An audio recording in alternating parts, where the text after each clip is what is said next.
تۆڵەت دایە نەگری بۆ ڕۆڵەت ڕۆژێ ئەسێنین تۆڵەت دایە نەگری بۆ ڕۆڵەت ڕۆژێ ئەسێنین تۆڵەت دایە نەگری بۆ ڕۆڵەت ڕۆژێ ئەسێنین تۆڵەت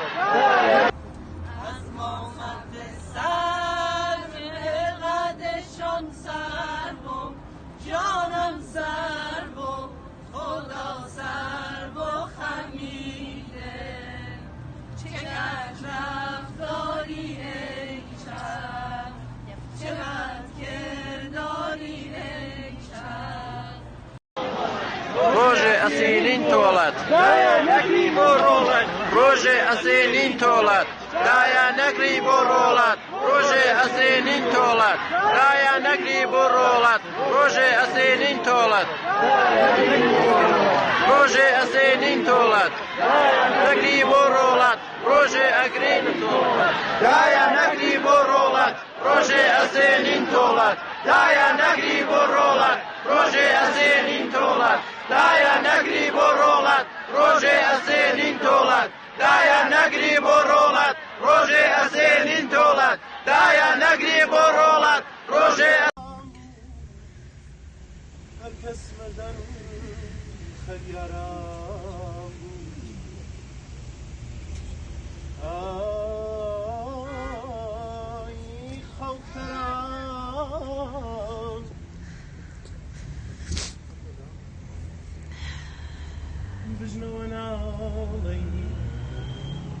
بژنەوە ناڵەی منی دەردەدا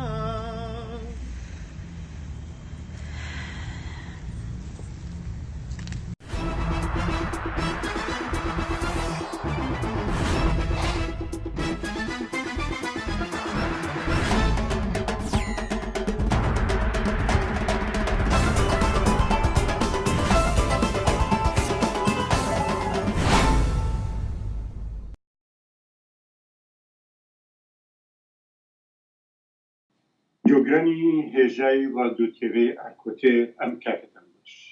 لە بەرنامەی ڕووداوەکان و بۆچوونەکان لەگەڵکەمدان خستەخواری فڕۆکەی مسافر هاوگری کە لە یوکراین بوو کە بوو بەهۆی کوشتنی 176 کەس ڕووداوێک کە ئێرانی شڵەژەند و خەمناک کرد لە پێشچاوی دنیا کاربەدەستانی ئێران درۆیان کرد و لکۆڵیان کرد لێدانی ئەم فڕۆکەیە پاش 3 ڕۆژ پاش ئەوەی کە لەلایەن کانەدا و ئوکراینەوە لە قاودران دانیان پێدان میوانی بەرنامەی ئەم ڕۆمان بەڕێز کاک ئەبوبەکری مدەڕەسی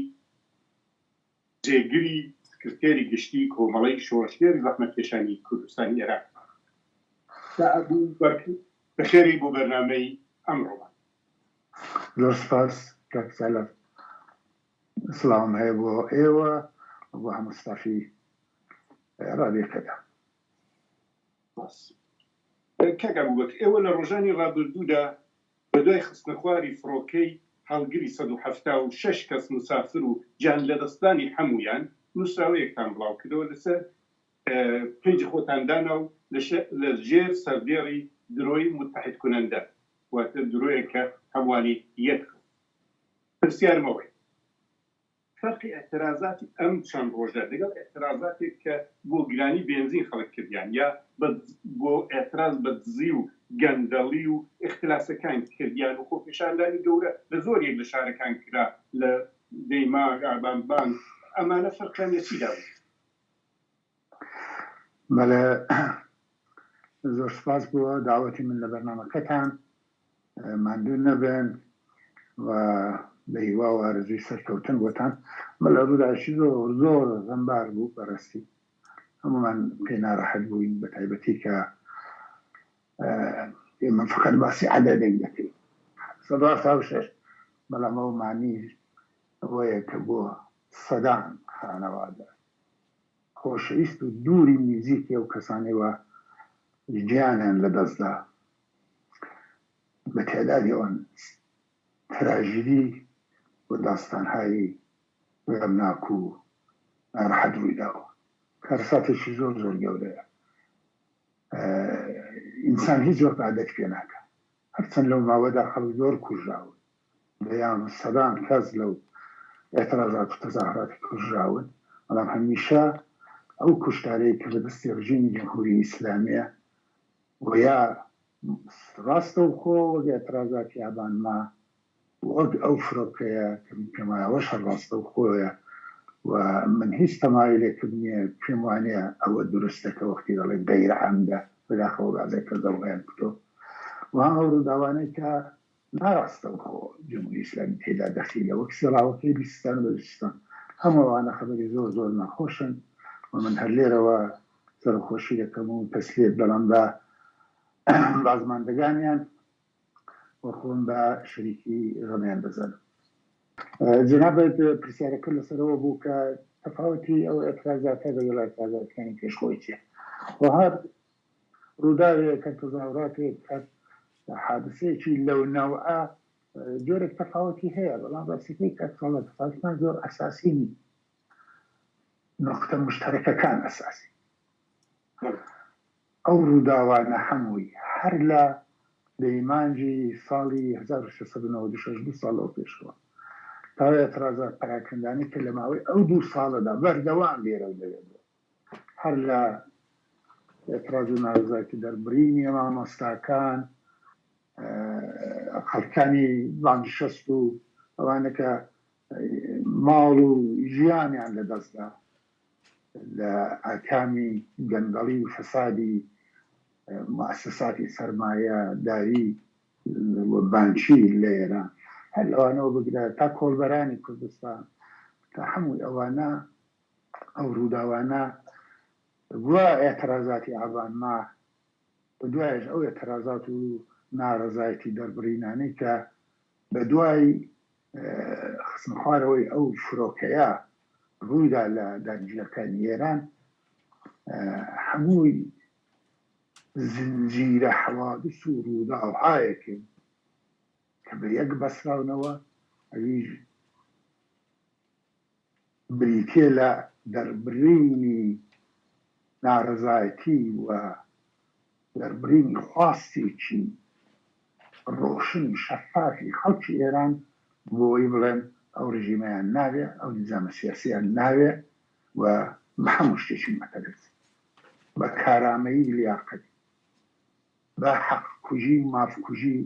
بەحڕۆمکردنی خەڵک لە سەرەتایی ترین مافەکانیان وە زۆر لەوانە بەڵام بەڵێ هەرو جێکرا جنابشت باست کرد تەفاوت و جیاوازیش و تایبەتمەندی بڵێ شاید باشتر جیاوازی تایبەتمەندیەکانی ئەم ئەترازانەی دوای ئەو فرۆکەوانەوە بوو کە هێزی سەرەکی ئەترازەکان دانیشتجو بوون لە نێو محیتی عیلم و دانیشگا و خوێندەوارەکان دەستی پێکرا و دانیشتجوەکان وەک هێزێکی کەموبیش پێشڕەو لە نەبوونی حیزبی سیاسی لە ئێران هەموو وڵاتانێکی دیکتاتۆریاوە کە تەماشاکە کەسە لە حیزبی سیاسی نییە هەدەغەیە شتایەکی دێکۆر و کاریکاتۆر هەیە بە نێوی گروههای سیاسی جناح و جۆرەشتانە وەلی بۆ معنە کلاسیکی کە بەرهەمی دنیای پێشکەوتوو و بەرهەمی جامعەی متەمەدنی مۆدێرنە مهمە لە ئێران حیزبی سیاسیمان نیە لە نەبوونەوە حیزبە سیاسیەکان دانیشتگاکان و دانیشتجوەکان و خوێندوارانی زانستیاکان بەڕاستی ئەو هێزە پێشڕەوە تەشکیل دەدەن و ئەو دەور و نەخشە کایە دەکەن کە لە جامعەیەکی نۆرماڵ ئەمچون بە حیزبە سیاسیەکان کایە بکەن و پێش خەڵی دەکەن بێکە تەماشا دەکەیت دەبینین ئەوە دانیشتجوەکانن کە سەراحەتێکی زۆرتر و شەفافیەتێکی زۆرتر لە شعارەکان هیچ احتیاجی بە هیچ خشونەت و تێکەڵچوونێکی فیزیکی نەبوو هەر لە ڕێوە ژوشی ئەسلی ئەو ناڕەزایەتیانە ڕاستە و خۆ سەرترین نوقتەی دەسەڵاتی ئێرانی گرتەوە و ڕوو بە خامنەیی و ڕێبەری ئێران ڕوو بە سپای پاسداران بوو کە بژین هەمیشە پێی وابوو یا هەوڵی دەدار ڕێنوانی هێزێکی میلی کە دفاعەکە لە ئێران مشکلە بیناسیێنە معلوم بوو کە چ ناڕەزایەتێکی قوڵ هەیە بەنسبەت ئەو هێزە سەرکوتگەرە متەوەجی هەموو دەم و دەستگاکان هیچ کەس مەهات نەبوو لەو دروشمانەدا و ئەو ئێترازاتانە کاملا سیاسی بوو. ڕاستە ئێمە تاجێگای بە خودی تەظاهرات ئێترازەکان دەگەڕێتەوە محیطی دانیشگا خەڵکی خوێندەواری زانستگاکان دانیشەکان تێدا بوو، بەڵام بە بڕوای من هەم ئێترازاتانە پشتیوانی و حمایەتێکی جەماوەری تودەیی گەورەی هەموو زۆربەی هەرە زۆری دانیکەم زۆربەی هەرە زۆری خەڵکی ئێرانی لە پشت سەری بوو و دانیشەکان بەو دڵگەرمەی کە خەریکن قسەی هەموو خەڵک دەکەن نەفەقەت قسەی خۆیان. ڕۆژانی نوێ دانیشگاکان و چەند ڕۆژ وابزانم میری بە 4-5 ڕۆژ بەردەوام تەظاهرات و خۆپێشاندانی ناڕزایەتیان ساز کرد. کاک ئەبوبەکر، ئێوە لە نووسراوەکەتاندا باسیوەتان کردو ئەو جارە کە وەفومی خەڵکدا بە تەواوی حکوومەت پێشتر هەبوون کەسانی کە مەسەن خەتای بەشێکیان دەگرت و بەشێکی دیکەیان دەپاراز یا مەسەن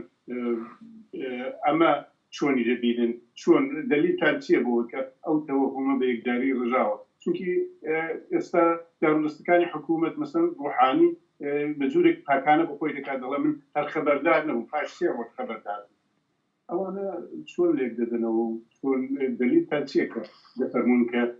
تەوەهوم و خۆشباوەڕی خەڵک ڕژاوە؟ کاک سالار، بەرحەل مەبەستمەوە بووە، ئومیدوارم توانی بێتم بیگەێنم کە زۆر جاران ئێمە خوازیاری ئیتحادی یەکگرتووی هەموو ئەو خەڵکەی کە دەتوانن وە پتانسیێلی ئەوەیان هەیە وەک مەخالفین وەک هێزی فعالی دژی دەسەڵاتی سەرکوتگەر بێنە مەیدان یا پشتیوانی بکرد لە جنبشی ئێترازی. هەر کەس بە دیارە ئەندازەی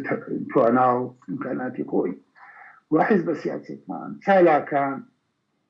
هەموو ئەوانە دەبێت حەول بدەن بۆ یەکگرتوویە. بەڵام جالب ئەوەیە کە زۆر جاران تەنزی ڕۆژگارەوەیە کەەوە دژمنەکەتە خەڵک متحیدەکە لە دژی خۆی. ئەم جارش جاری ئەوەڵنێ جاری ئاخرژنەوە فقط جەمهوری ئیسلامیش نییە، هەموو ئەوانەی کە لە تەمەنی مندان پێمای دەکەن تەمەنی جەنابیشتا دەکرێتەوە لە شۆڕشەکانی دژی شاژ وا بوو ڕژیم هەرچی دەیکرد دەستی بۆ هەرچی دەبێت توێژێکی دیکە قشرێکی دیکە تەبەقەیەکی دیکەی ناڕازی دەکرد و ناڕازەکانیش لە دژی خۆی متحید دەکرد. جمهوری ئیسلامی نەفەقەت بەو مەسەلەی هاوپەیما تا ئێستاش هەروای کردو، ئەو ماڵباختەکان ئەو معلمین ئەوە ژنان ئەوە فلانانە. بەڵام ئەم دەفعەیە بە بڕوای من ظاهری قەزیە ممکنە فریدەر بێ ڕۆیە ئێمە دەگەڵ تەظاهراتێکی دانیژایی لەباری ژمارە و تێدا و دۆ زۆر شتانە زۆر عەجایب تەظاهراتێکی میلیۆنی ڕوبەڕوو نەبووی. بەڵام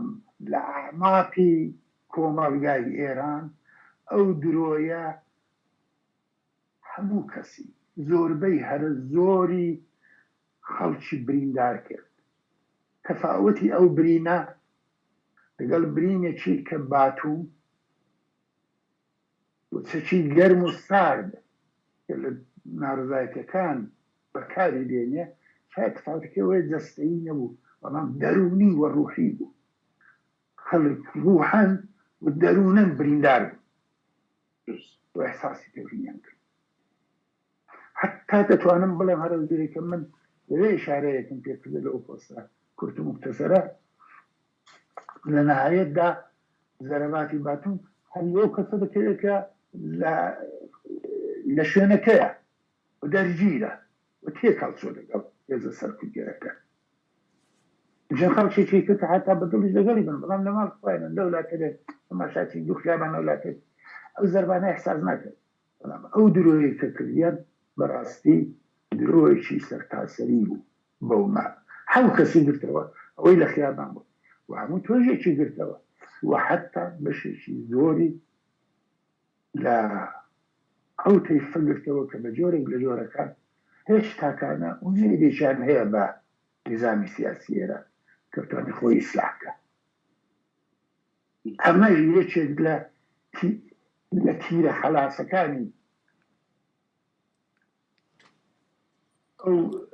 زەربەیە نەهاییە بوو کە هەموو خەڵکی ڕێخست کە چارە فقط لە گۆڕینی ئەو نظامەدایە بۆیش لەو بارەوە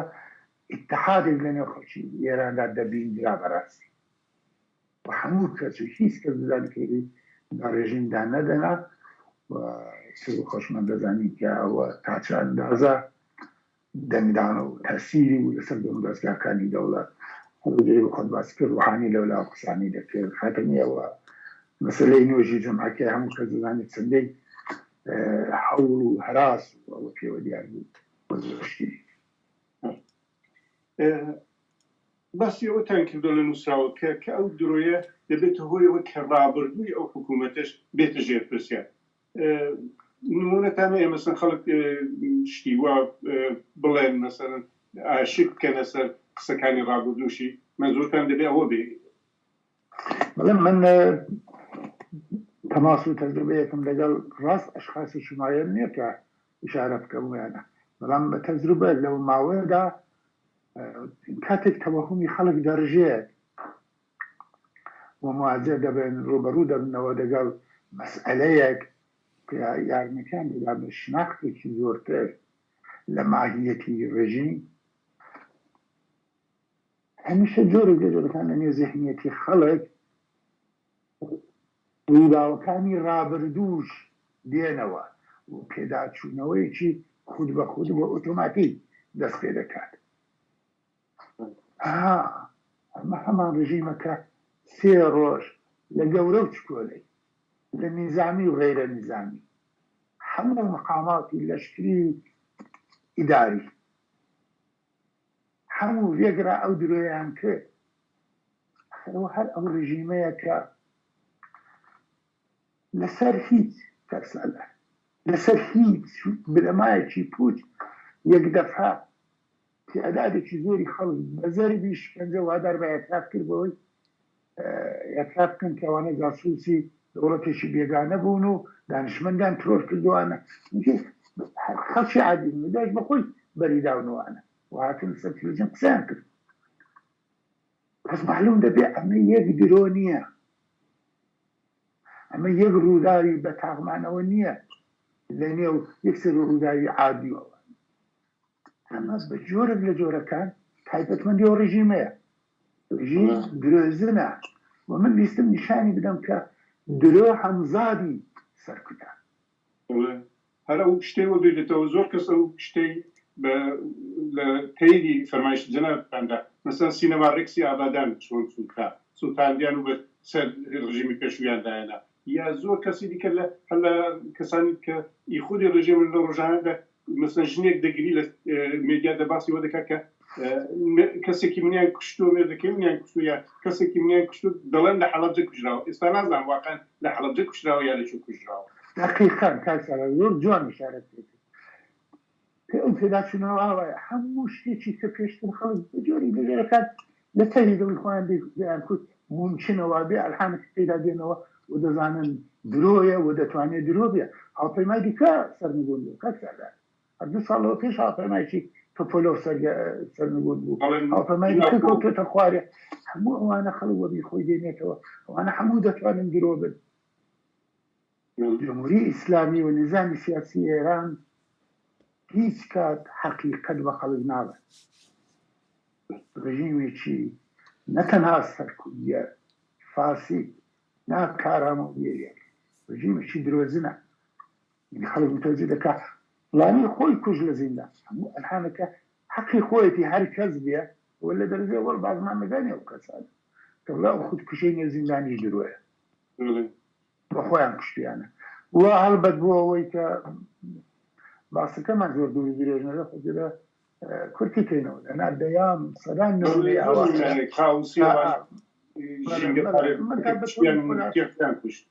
دقیقاً بەتەوری خۆلاسە گەرجەمبەندی ئەم بەشە لە پرسیارەکە بکەمەوە فقط ویستم بڵم کە ئەم ڕووداوەیە فقط تەسیرەکەی لە خۆیدا نییە باعثی پێداچوونەوەیەک دەبێت لە ذهنی هەموو کەس بۆ کارەکانی ڕابردووی دەوڵەت و حکوومەتی کۆماری ئیسلامی کاڵ ئێوە سەر ڕێوەکە لە ناوخۆ فەرموتان کە ئەوە وەزعی ئاوا لێ هاتوو خەڵک ئیدی بەجارێک بێعتماد بوون و گزەشتەی ڕابردووی حکوومەتەکە دێنەژێر پرسیارەوە باسی وەتان کردو لە دەرەوەش زۆرتر ڕسوا بوو لە دنیاشدا ئایا لە دەرەوە ئەو خەڵک نەیان دەناسی یان ئەو جنایەتی ئاوای نەکرد بوو پێشتر یعنی نەیان دەزانی حکوومەتە ئاوا درۆزن و جنایەتکارە لەوێ دەلی تامەوە چێ پێم خۆشە ئەوەش وادەختەر کەوتەکرد نەخێر ناوەڵام مەزرم بەڕاستی ئەوە نەبوو دازانی ئەو کرد دەزانی بەڵام هەم ئەو کەسەی کە خۆشەویستی لە دەستدا بوو هەموو خەڵکی ئێران کە دانیشتبوون ئینتزاریان هەیە یا بوویان ئەو توێژ و خشرە زۆر کەسەوە میێژاو کەسەکە ئەو کە پێیان وایە خەریکن خەبەرێک دەبیستن و دوایش بیستیان کە نەخێت خەبەرینە درۆیەکیان بیستوە هەر ئەو جۆرەش خەڵکی دەرەوەی ئێرانیش کەوتنە بەر بۆمبارانی ئەو درۆیە بۆیش جۆرێک هەم بەستەجی دروست بوو خود بەخود نەتەنها ئەو درۆیە لە دەرونی ئێران متحید کننده بوو بەڵکە جۆرێک اتحادی دروست کرد جۆرێک هەم بەستەجی دروست کرد لە بینی خەڵکی هەندێقل مەسەن لە مۆردی کانەدادا زۆر بە ئاشکراوە دەبینی کانەدایەکانیش بێجگە لە بازماندەگانێک غیری ئەوە هەمووانێکە لە جێیانی خەبەرکە بوو ئەوانیش هەر بە ئەندازی خەڵکیەکان کەوتن بەر ئەو بۆمبارانی درۆیە لە دەوڵەتەکان وەزیرەکان ئەمریکا خەڵکی عادی خەڵکی سوێدیش ناڕۆڵەکانی بیستم لە سوێد خەڵکم شەم و یعنی وەزیرەکان کە زانی دەوڵەتیان کە شەم و گوڵگوشتیان داناوە بە یادبوودی ئەوانە بۆیش ئەمە جۆرێک چۆن بڵێم هەم بەستەجێکی دروست کرد بینی خەڵکی ئێران ناڕەزایەتی و ئێترازیان ئێترازی بە حەقیان لەگەڵ خەڵکی دنیا کار بکرد ئێوە باسی ئەوە دەکەن کە ئەم درۆیە چین و چۆژەکانی تاویەک خستۆتەوە ئەوە بەدەلیلیوە کە ئەم قوربانیەکان لە هەموو بەشەکانی ئێران بوو لە دەرەوەی ئێرانیش لە وڵاتانی دیکەش بوو ئەوەش نوعێک هاوپشتی پێکێناوە ئایا ئەم هاوپشتێک کە خەڵک نیشانیان داوە ئاعترازاتێکیش کە لە کوردستان و باقی بەشەکانی ئێران لە تەورێ زوانەش کرا ئایا دەتوانین بڵێن ئەو شوێنانەی کە خەباتی ئیتنیکی و نەتەوەییشیان هەیە و تایبەتی مەندی خۆیان هەیە ئایا ئەوانیش بوون ئەو درۆیە باعث بوو کە ئەم یەکگرتوویە زۆرتر بێ بەبێ گومان ئەوەش هەر دووبارەشەوە یارمەتی داوە بە جۆرێک هەم بەستەجی و هاو ئاهەنگی لەوەدا بەڵام بە بڕوای من هەر لە ئێترازاتی ئەمانمە پێشەو ڕووداوەیە کلیدی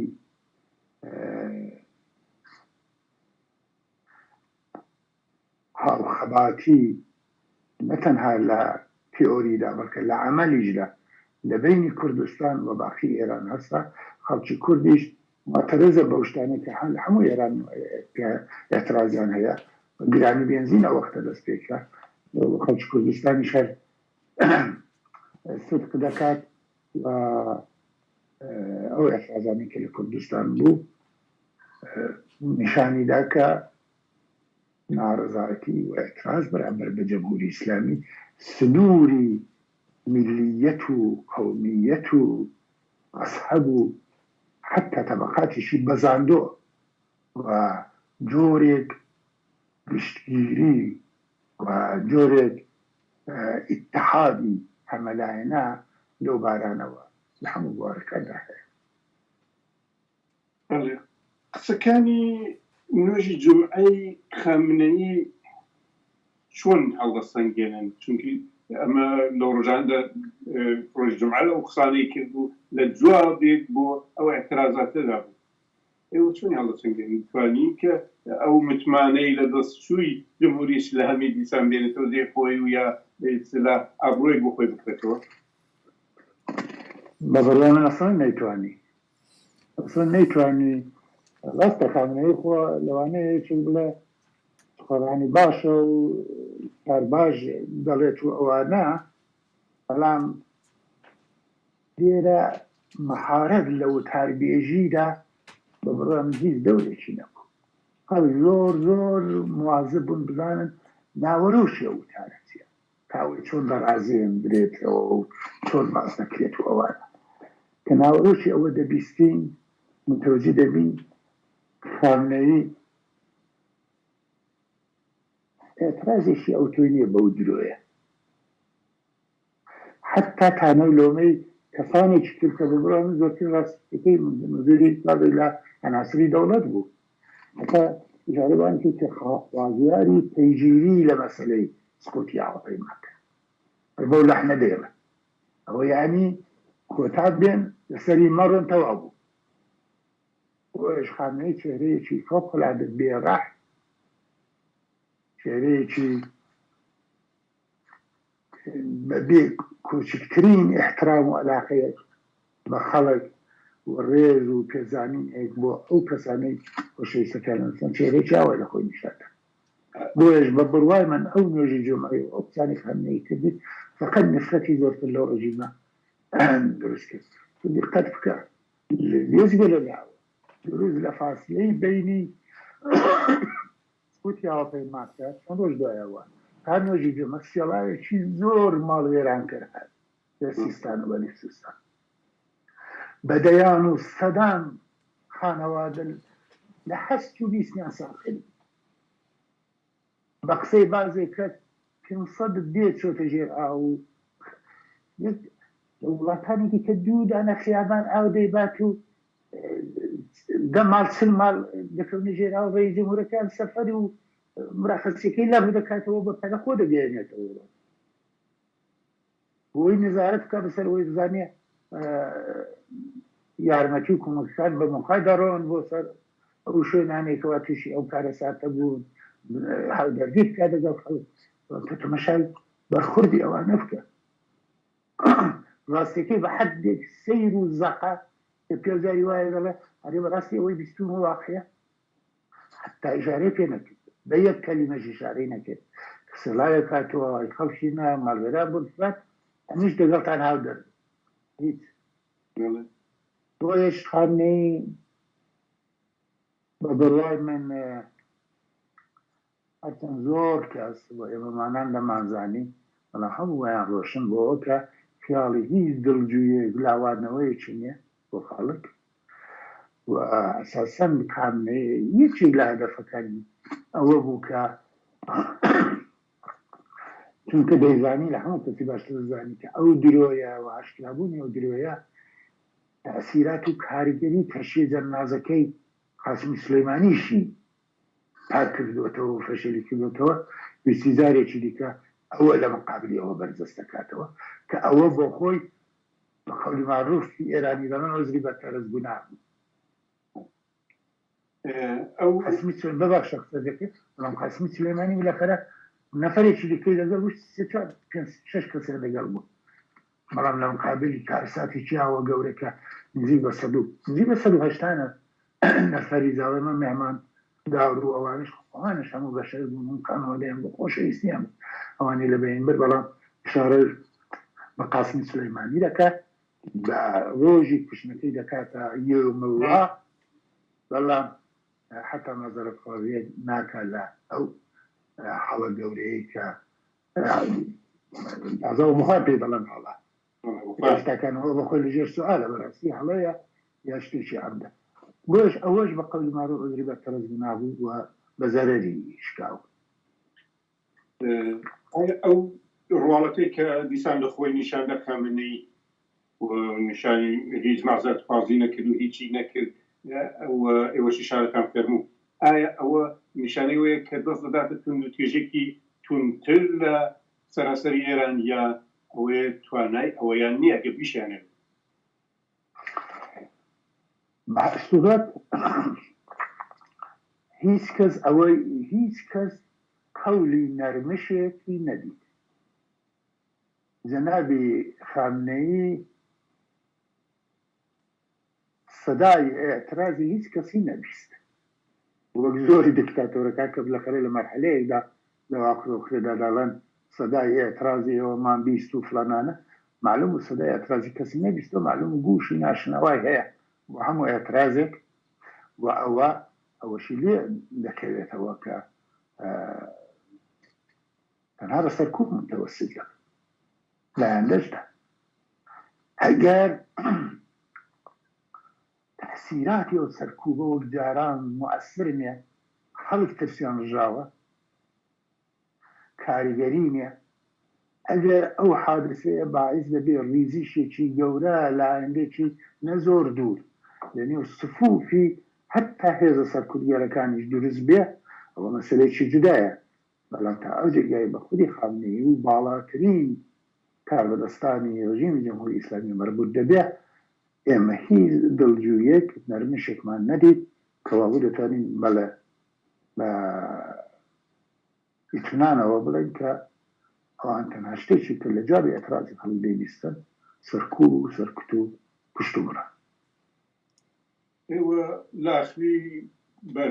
نووسراوەکەی خۆتاندا باسان کردو کە چیدی لە ڕۆژنامەوانان وانە قبول ناکرێت یا لە مێدیاکانی ئێران قبول ناکرێت مێدیاوانەکانی ڕاستەقینی ئێران کە بڵێن سانسۆر هەیە و بە خاتری سانسۆڕیمە شت ناڵێت ئەوە شتان ئیشارە پێ کردو کە دەبێت بەهایەوە بدرێتی یعنی ناکرێت کە بڵێ لەژێر سانسۆرەوە چونکی سانسۆر هەیە حەقیقەت ناوە ئایا ئەم مێدیای کە لێران هەیە و توانایان هەیە کەسەلار من وەختێکی ئەوەم کورد بەڕاستی ئەگام لە هیچ شتێک نەبوو کە وەیە خەڵک چاکس لە مەلەی نیشان بدەن بەڵام ئەو ڕووداوانەی بەدوایەوە داهات قسەی منی پێی کرد چەندین مجری تەلەڤیزیۆن پشیمانی خۆیان تێلەوەی لەو دەستگای درۆیە کاریان دەکرد ئیبراز کرد کوتیانەی تر لەوێدا کار ناکرد چەندین هونەرمەند و خەڵکی مەشهور بەڕایەتیاندا لە بەشداری لە ئەوەی فەجر و شتی دیکە یعنی ئەمانە چون پاشکۆی فەرهەنگی و کولتوری نظامی سیاسی ئێران هەر لەو مجرەیە کە مەشهورە و ساڵهای ساڵ ڕوبەڕووی خەڵک بۆتەوە لە پشتی شاشەی تەلەڤیزیۆن و ئەخبار دەڵێت و فلانوانە بۆ خۆ دەزانی زاری وایە حتا خۆشەویستەک دروست دەکاتەوە بۆ ئەوانە عادەتێک دروست دەکات کە خەڵک هەموو شەیە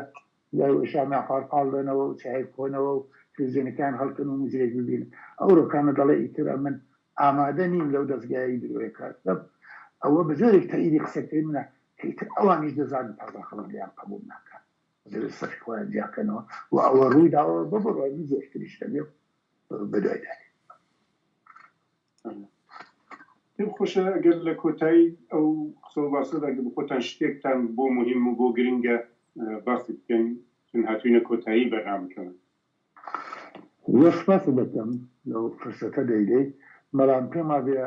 ئەم توێژەکەمان تووری کێشەهام قسە زۆرمان کرد قسێکی زۆر نەماوە بۆ بکەن بەزەوەندا من لە مۆقعیەت و لە ژێرناوی جێگیری سکرتەری گشتی کۆمەڵە و دەفتەری سیاسی هاتوون پێم خۆشە کە جارێکی دیکە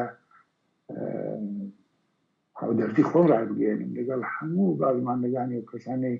لە ئەترازەکانی ئابان گیانی خۆیان لەدەستدا ئێستاکانە لەو حادثەیەدا ئەوانەی بە تایبەتی لە کوردستان بوون و گیانی خۆیان لەدەستداوە تەرمەکان هاتوێتەوە و خەڵکی ئازا و دوێ ئیجازەیان نەدا پەرچەمی ئێران لەسەر تابوتی خۆشەویستەکەیان بێ حەدودی خۆم پێشکەشی هەموویان بکەم و ئیتونانیان پێ بدەم کە ئێمە وەک کۆمەڵە پشتیوانی ئەو خەڵکەی بایکۆزیفەی خۆمان دەزانین کە هاوڕێ و هەمراهی خەڵکی مۆتەرەز بین لە خۆشی ناخۆشیدا و تا سەرکەوتنی نهایی و کۆتایی هەوڵ بدەین کۆڵ بدەین زۆر سپاس بۆیەوە جۆگرانی خۆشەویست ئەوەی کە بیستان و دیتان توێژێک بوو لەگەڵ بەڕێز کاک ئەبوبەکری مدەڕەسی ئەندامی دەفتەری سیاسی کۆمەڵی شۆڕشێری زەحمەتکێشانی کوردستانی ئێران جێگیری سکرتێری گشتی کۆمەڵێ سپاس بۆ جوگرتنتان سپاس بۆ بینەران سپاس بۆ ئەوەی کە لەگەڵمان